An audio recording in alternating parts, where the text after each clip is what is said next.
6 کام میں جلدی کرنا سنت ہے۔ نمبر 1، اگر آپ کے گھر میں کوئی مہمان آیا ہو، اس کی مہمان نوازی کرنے میں جلدی کرنا سنت ہے۔ نمبر 2، اگر آپ کے گھر میں کوئی نوجوان لڑکی ہو اور کوئی مناسب رشتہ آ رہا ہو تو اس کی شادی کرنے میں جلدی کرنا یہ سنت ہے۔ نمبر 3، اگر آپ نے کسی سے قرض لیا ہو تو اس قرض کی ادائیگی کرنے میں جلدی کرنا یہ سنت ہے۔ نمبر 4، اگر آپ نے کوئی گناہ کر لیا ہو تو اس گناہ کے بعد توبہ کرنے میں جلدی کرنا سنت ہے۔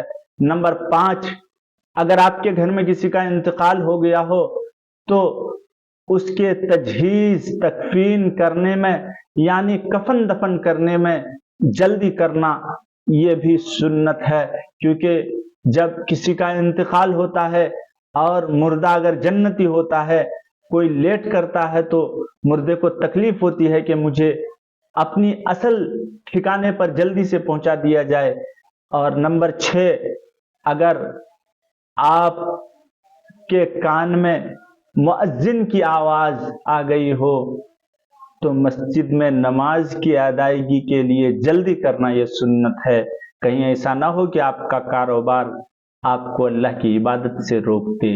یہ 6 کام ایسے ہیں جو جلدی کرنا سنت ہے۔